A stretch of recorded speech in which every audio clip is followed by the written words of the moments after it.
Yooyyaa kabajamtoota daawwattoota keenya egaa kun VTV dha. VTV keessaa sagantaa sanbata keessaniiti. Sanbata keessanirraa amma immoo sagantaa keessummaa sanbataa irratti argamna. Keessummaan sanbata keenya har'a sanbata isaa isiniif kenne sanbata keessan immoo kan fudhatu eenyudha? Walumaan barannu.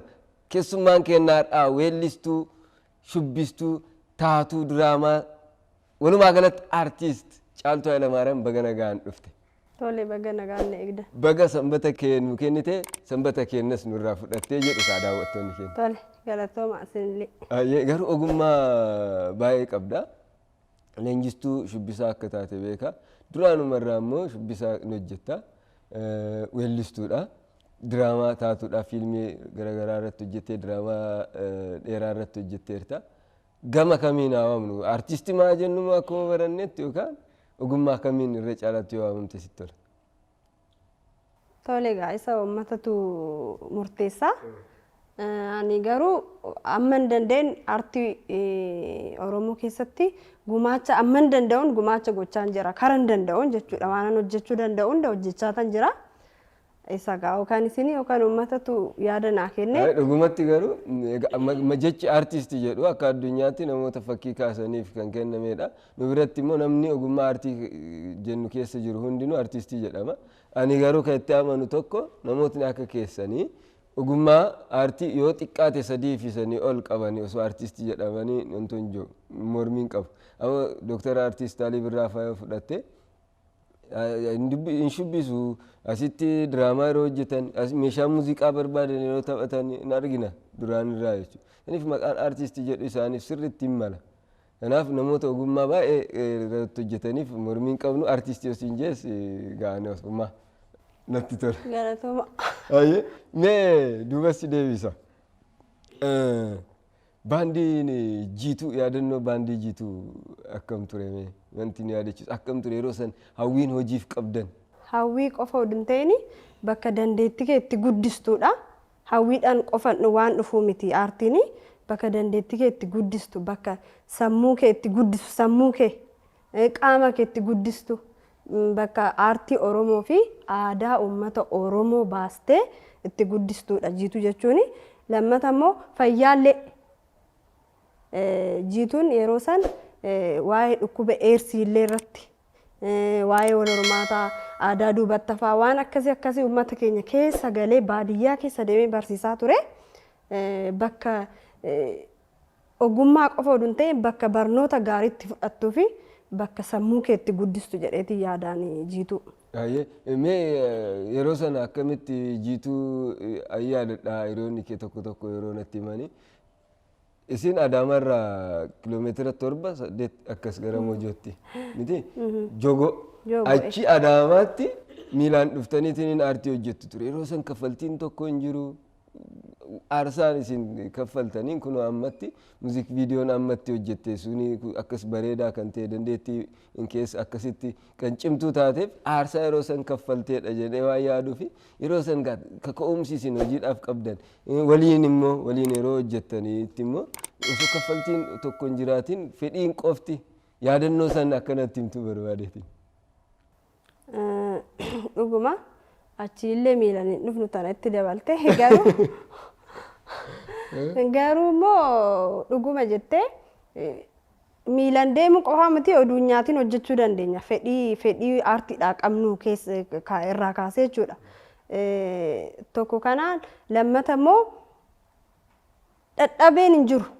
Maallaqni hin jiru maallaqaa fi miti kan hojjennu akkuma siin jedhee uummataaf hojjennu quuqama illee qaba. Quuqama aartiillee hin qabna quuqama uummataa keenyallee hin qabnaa turre yoo sanaan waggaa 14-15 yoo sanii baay'ee waan namatti toludha. Aga amma wanni sussi keessaan badu ammas wanni hojjechaa jirru sanuma qabannee dhufnee dhukkubuus beelofnuus rakkannus rakkina keenyaa miti kan yaadaa turre aartii fi aadaa keenya guddisuu ture. Baay'ee nu gargaaree jira ammas aartii akka guddatu. Ammas yoo rakkattee illee kan keessa dabarte sun galaa guddaa si ta'a waan ta'eef yoo dadhabdees yoo beeloftes ammas wanni si rakkisu hin jiru bartee dhufte waan ta'eef duubaa fudhattee dhufte waan ta'eef kun hundi immoo akkuma amma ilaalaa jirtu waan amma jiru kana achii finnee dhufne waan ta'eef akka jajjabeessinuu fi caalatti akka mul'atu godhaa jirra malee wanna nu miidhe tokkos hin qabu. Hoosanis hin miidhamne itti caallee malee. Kanumaaf inji aarsaa isin yeroo san kaffaltantu amma isinii kaffalaa jira jee yaada. Ati akkasii yaadda yeroo san waan ati rakkadhees beeles yeroo san fedhii fi jaalala qabuun waan hojjedheef amma kunoo hojii bareedaan uummatas na simate jettee yaadda. Kanuma jechuun hojii bareeda qofa hin ta'in ammayyuu gaadha jedhee yaadu ani wanni nama hojjechaa jiru gahaadha ana gahee jechaa hojjechaa jiru kana caala akkan hojjechuu qabutti yaadaa jira malee amma jalqaba kooti jedhee yaadaan waggaa 14 waggaa 15 aartii keessa turullee anaaf akka jalqabaatti yaada malee akka nageet yookaan immoo akka dandeettiin kiyya gahaadha jedheetti yaadu seegalee maaliif nu barsiisee jira siin jedheera jiituun waan baay'ee nu barsiisee jira rakkoos gammachuus waan hunda agarree ta'e waan dabarreef achi keessatti wanni dhufu kan dabarsite san gaarii isaatiif fafeessa addaan baafattee deemudha malee deemtu malee wanna fuuldura kee dhufu laalachaan deemtu kanaafi kana nu barsiisee jira. Sirriitti yaadadhaan yeroo sanii gaa taganee nagaa ashfaa jiru urgi daadhii Oromoo irra uumaan buluu irratti yeroo san 90moota keessatti kilippota hojjetaman irratti xiqqishoo takka turte yeroo sanii. Ani baay'ee furdaadha. Yeroo san?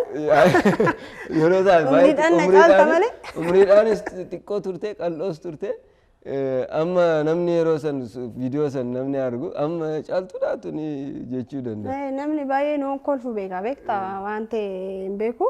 Namni baay'een yeroo dheeraa na arge hoon kolfu fa'aa yookaan hoon taphadhu fa'aa akkasitti dafeen dhufuuf amma namoota baay'eedha garuu baay'ee garuu namoota yeroo isa wajjin turre wajjin jira aga amma baay'een isaanii waan gaariirra jiru hojii gaarii hojjechaa jiru. Rabbi nu gargaaru. Garuu dhuunfaan socho'aa hundi nu ammatti. Yeroo san weellistoonni baay'een isaanii kun kan biyya alaa deemee jira kaas jiru ni jiru. Dhuunfaadhaanis immoo kan albama baasaniis akkasumatti immoo sirba qeenxee baasuudhaanis aga ammaatti hojjetaa jiran jiru. Ogummaa kana keessaa immoo kan ba'anis jiru. Sababa garaagaraatiin jechuudha. Yeroo sanitti ija hawwisoo jiituu kan turan jiru. Yeroo baay'een kaasna jaalala immoo hawwisoo saniif kan qabanii fi ijoollee isaaniitiif hunda maqaa kana kan kennan jiru. Urgi daadhii yeroo hundaan kaasa. Intala isaa hangafa jiituu jedhee moggaasee fiira. Baay'ee ani hin dhaqqabnes garuu ijoollee eega jiituun jigeen booda dhufe waan ta'eef seenaan natti himamu garuu osoo jiraadhe osoo arge yeroo saniin jedha yeroo hunda. Wal argitanii waliin hojjechuu irratti akkam. Wal argine wajjin hojjechuudha amma baay'een ijoolleen baay'een akkuma jette hojii dhuunfaa isaanii hojjetu kun biyya alaa jiru kun as garuu yaadaa fi qalbiidhaan wajjumaan jirra jedhee yaadaan maaliif yeroo baay'ee yaada waliif kennina fakkeenyaaf girmaa afaan girmaa warquu afaan hin jiru sirbaa gaafan hojjedhu isa dhageessisnaa yaada nu kennaa yeroo baay'ee wajjin hojjechuu qofa hin ta'e wal agarra akka hiriyaattis wal agarra beektee garuu baay'inaan ijoolleen baay'een sun jiran waan ta'eef malee wal agarra girmaa taganee amma wajjin hojjennaa hin jirti ijoolleen abdallaan faan hin jiru ijoolleen. Shubbisa hojjettamu? Amma shubbisan hojjedhu ijoollee jirtu garuu nan leenjisa. Ijoollee nu duuba dhufan leenjii nan kenna. Baandii urjii keessatti hooggantuu shubbisaa akka turte beeka. Akkasuma ammas. Shubbisa hin leenjista kiroogiraafii garaagaraa hin hojjetta. Yeroo baay'ee yeroo shubbistu kilipoota keetii irrattis waltajjii irrattis yoo shubbistu ilaalla baay'ee kan kee addadha kaawwan keessa. Paawariin sun akkamitti dhufe? Yoo tokko fedhiidha lammata immoo humna silaa waaqassi kennaaf ture akka itti uumamte isa jedheetii yaadaan. Kiroogiraafaroota keessaa inni hin dinqisiifne. Ijoolleen baay'eedha. Eenyu dinqisiifatta oduu hin ta'in. Eenyu fa'aa waliin hojjetteerta? Hunda ijoollee amma hojjettu tokkoyyuu ebeelu sirrii miti wannan jedhu hin jiru. Keeroon hojjettaatis. Anis nan hojjedha garuu baay'een ijoolleen kiroogiraafii afaan Oromoo hojjetan natti tolu waan dhugaa. Dhimmamanii hojii kiyya jedhanii hojjetan waan ta'eef amma akka bareechaa akka sirneessaa tulluu hunduu dhimmamanii hojjetu malee maallaqaaf hin hojjettu ijoolleen. Kanaafuu ebelu siin hin jedhu. Mee amma garuu wanto sadarkaan yookaan adeemsi tirannaa isa jennu tirannaan shubbisa kenna amma jalqaba yeroo jalqaba isin hojjettan san yeroo kan godhu jedhee yaadu baatii nugusee fa'aa jiru girmaa fa'aa jiru shubbisni yeroo san isin shubbistan moosisaa fa'aa jiru amma surjiitti shubbisni yeroo san hojjetamu jira san booda immoo gazzaan caalaa fa'aa fudhatan san booda hin jijjiirame shubbisni istaayiliin shubbisaa san booda abbabaan immoo dhufe abbabaan booda barreechaan fa'aa dhufanii biraanuun fa'aa dhufanii tirneessaan fa'aa dhufanii kan mul'atu jalqaban jechuudha ijoollee turtee san booda deemeet amma tulluu harka ga'eera akkam tirannaa isaa kana akkam ilaalta. Gaafa hojiin tokko yoo hojjetamu badila akkuma kiyya jechuudha. Amma kiliippii tokko waan hojjedhu yaada sii kennamu jira lammata hojjettu yaada sii kennamu jira akkasii sirreessaa deemtaa miti ree nama yaada san hin fudhanne sirrii miti sirriidha jetta sii galee. Kanaafuu amma tulluu bira ga'ullee hunduun hojjetan anaaf. Hunduun hojjetu kan wantoodhaan keeroo fi amma wanto kan kalaqan Istaayilii mataa isaanii qabu hunduu. suniin baay'ee garaagarummaa qabu. Ati immoo jalqaba irraa yoo sagaltamoota keessa irraa yeroo daa'imummaanis shubbisaa turteen beekta aadaa hundaayyuu hin beekta waan ta'eef hundinuu wanta ofii isaa gumaachaa jira. Istaayilii garaagaraati kan hundaatu. Kanaaf immoo akka nu jajjabaatan barbaada. Mee gara sagaleetti immoo haa dhufnu. Sagalee duraanuma irraa yoo sagalee hin hojjetta. Yeroo baay'ee maaliif hin hojjenne ati sirba maaliif hin hojjenne hin jaa amma sirba ajaa'ibaa lamaa kana eeganu badhaastee booda uffu jeeraanis kana booda immoo waan hedduu eegna. Mee yeroo san turtii baay'ee booda yeroo waltajjii irratti hin hojjetta beeka sagantaawwan garaagaraa irratti yeroo sirbituu hin beeka maaf turteetiin baaste amma jabaadhaan eega ba'ee dhiyoodha waggaa tokkoof uumama maaf turte. Ani gaa sirba baay'een jaaladha. Sirba hoo jaalattu immoo sirba dhaggeeffachuu malee sirbuu hin jaaladhu. Namatu dirqamaan na sirbisiisa. Hin dandeessaa sirbii sagalee qabdaa naan jedhanii na sirbisiisan malee ani dhaggeeffachuu malee sirbuu hin jaalladhu. Sagalee kiyya dhaggeeffachuun barbaadan ofii kiyya. Garuu immoo namni gaafa si dhidhiibu aartii keessa gaafa turtu waan baay'ee beekaa yoo deemtu nan balleessas jettee yaadda si galee. Kanaafuu amman balleessu yoo dhiise yoo jedhee tanan dhiisa beektee gaafa tokko nas sodaadha. Kanaaf amma immoo hiriyoonni kiyya haa ulfaatanii dirqamaan si hojjedhu hojii na hojjetanii naa kennanii nan hojjedhe akkuma agarsiisan. Ulfaataadha jalqaba irratti yeroo ulfaataadha suni walaloon isaa baay'ee gadi fageenyaan yoo dhaccaqasan baay'ee ergaa guddaa kan qabu miirota garaagaraa kaachi keessatti mul'atanidha. Walaloo san irratti gaheen kee akkam walaloo fi yeedaloo irratti? Gaheen ani qabu jiru garuu yaada walumaa kenneetu wajjumaan hojjenna. Yaada kamirratti si hojjennu naan jedhanii kanarratti naa hojjedhaan jedhanii walaloo barreessee girmaatu barreessee girmaata shooma barreessee yeedaloo immoo asxaasti hojjetee yaada walii kennaa hojjenna malee ani walaloon barreessee hin jiru yeedaloon ani hojjedhe hin jiru garuu akkasumatti yeroo amma hojii jalqabamee amma dhumutti amma kiliippitti jechuudha yaada walii kennaa hojjenna. Wanti guddaan bar keessoo keetti amantee waan san yeroo hojjettu amma walaloon kan barreessu namichi barreessus namni yeedaloo hojjetus kaaraaktara eenyuuf ta'a wallistuu yookaan wallisaa akkamiif ta'a jedhanii yaadaniiti. Ati immoo yeroo fudhattu waan kana hangam of keessatti itti amanteet of keessa galchitee yeroo hojjettu sirriitti nullee nu amansiisteerta. Walaloon baay'ee cimaadha. Ergaa gorsa qaba. Gorsaan booda wantoota jira sossobuun jira. San booda immoo murtee jira. Hawaasni akkamiif si fudhate? Sirbaanii miti kan uummanni na beeku yeroo baay'ee shubbisaan na beeka. Gaafani sirbaan dhufu sapiraayizii ta'e malee baay'ee namni duruu na beeka jechuufani garuu gaariidha baay'ee uummata wajjin sirriitti caaltuun eenyu akka taate kan na barsiise ulfaataadha. Caalaatti jechuudha. Ulfaataadha. Ulfaataadha jennee jabaadha jennee deebinee dhufne immoo maaltu jabaadha ulfaataa kan ture yeroo san maal? Fulleen jabaanne jabaan akkan itti hojjedhe girmaatu walaloo barreessee teechise. Walaloo kana barreessee teechisee ture naa dubbise gaaf tokko.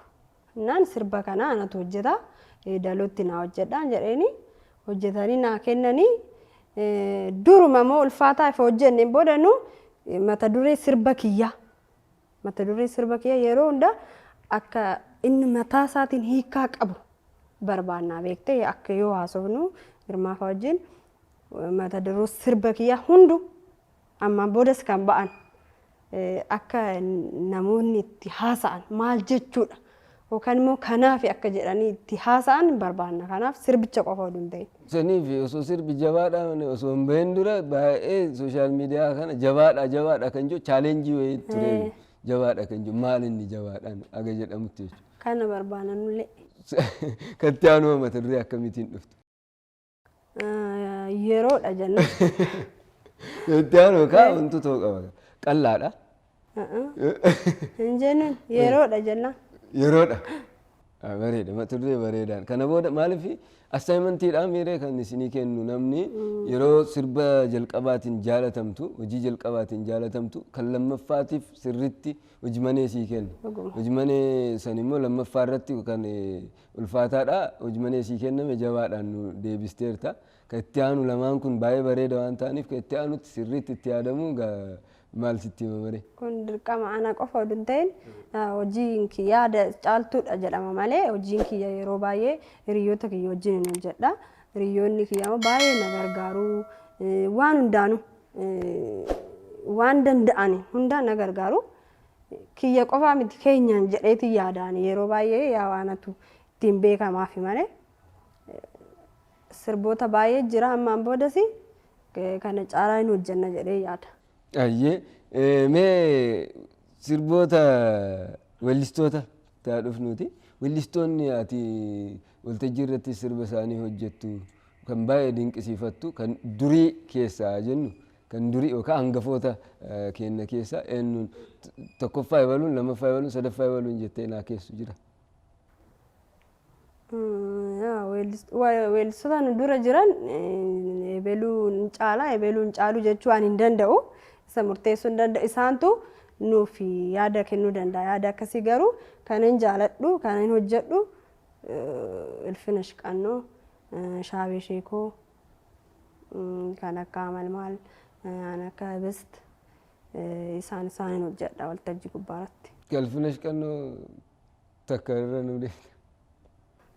Safuu dhaqaa jaalalaaf safuu nan ciisa maal halkaniin rafuu guyyaa taa'een bu'aa kophaa koo raasee na urgufaa garaa koo safuu dhabbaa koo safuu dhaqaa jaalalaaf safuu.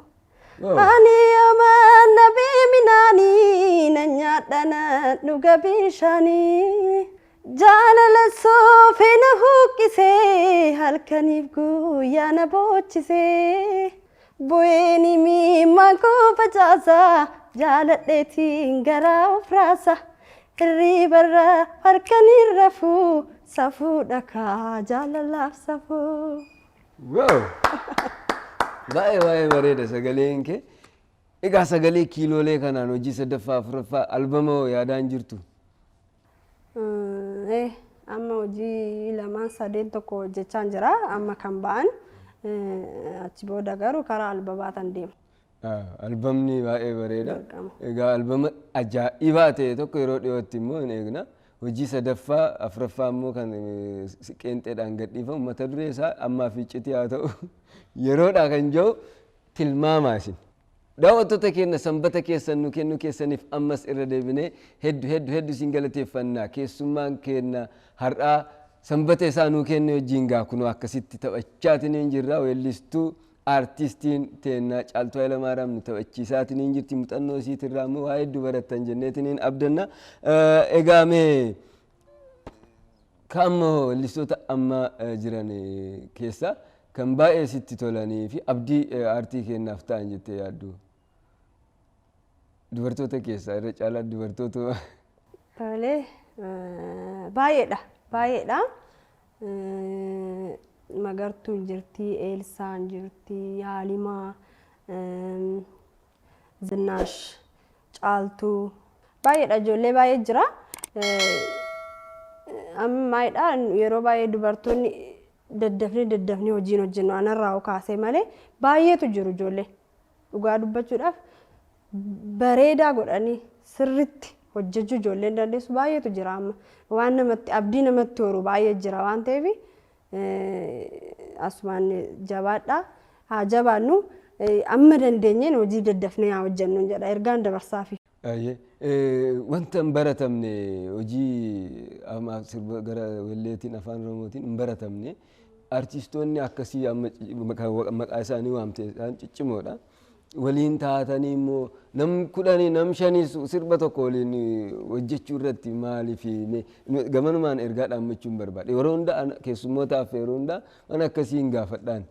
Amma baay'ee dinqisiifatta yoo ta'e weellistoota kana waliin hojjechuu ati fedhii qabda yoo ta'e isaan akkamii waan akkasii haasoftaanii beektu yeroo wal argitan? Ni naasofna yeroo baay'ee naasofna yoo wal agarree naasofna garuu hojiirran oolchine tokko kanaaf kan dhaamsa dabarsiyaanu duratti beektaa dubartiin yeroo baay'ee hin deenyaa manatti yoo deessu manatti haftaa yeroo daa'imni amma guddatutti maal waan akkasii baay'ee ulfaataadha garuu amma dandeenyuun oduutti yaadnee hojjennee natti tola anumaayyuu ofuma kiyyaafillee yeroo baay'ee waan amma namni si hubatu isa dhiibnee bahuutti immoo nu dirqama qabna waan ta'eef amma namni si hubatutti amma beeknutti. Sirboota kee lamaanu walaloo ka hojjete Girmaa Yadaloo Masqiyaas Mazammirtuu hojjete jara lamaan kanaan alatti hoo yaadaa jirta nama walaloo sii kennuuf Yadaloo nam biraa fakkii maaliif teestiin Yadaloo nam tokko yeroo hojjetu teestiin isaa haalli ittiin kalaqni isaa intoodha kan nama biraa immoo yaaltee beektaa walaloof Yadaloo akkasii. Yaalatiin jira. Injiranii annaa hojjetamanii akka tasaatee lamaanittu dura ba'e malee baay'ee jira. Yaaluu qofa oduu ta'e dirqamallee immoo aartii nan hojjedha ootte kan nama tokko walaloo nama tokko yeedaloo nama tokko oduu ta'ini gara garaa guurtee an bareedus akkasitti waan ta'eef. Kanaaf yaaduu bicha oduu ta'ini dirqama akkas ta'u.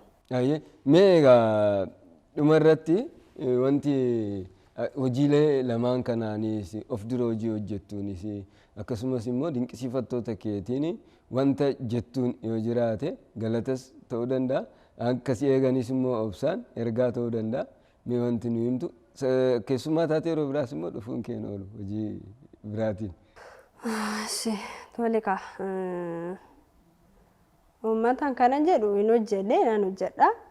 Kanaaf fuuldura na jabeessitanii galatoomaan jedha.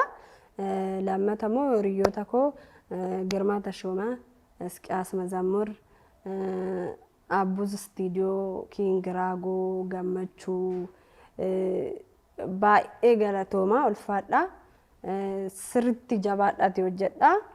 Galatoomaan jedhaanii itti aansee abbaa manaa kiyya yeroo hundaa waan hundaanuu na cinaa dhaabbachuu keetiin galatoomii ulfaadhu. Isaanis galatoomii jechuun ni barbaada. Akkamitti akka dhimmameetiin hojii keetii irratti hirmaachaa ture waan beekuufi aboo galatoomii iddoo jirtutti nageenyi kee baay'atu jira. Atis galatoomii sanaa galateeffachuu keetii. Baay'ee asirratti immoo namoota maqaa yoo waamamne jiraate wanti sagantaa akkasii irratti sagantaa akkasii irratti maqaan hin irraanfatamuu danda'a. Garuu hojii caaltuu irratti gahee tokko wanti xiqqoollee namni gahee isaa taphate hundinuu galatoomaa jetteetu uffachuun hin jiru. Baay'ee. Egaa kun VTV keessummaa sanbataati. Keessummaan sanbataa kennaa kana fakkaataa teeknishaanota kennaa fi ogeessota kaameeraa kennaa waliin turtii gaarii jenneerraa galatoomaa horaa bulaa sanbanni keessanaa milkaa'u.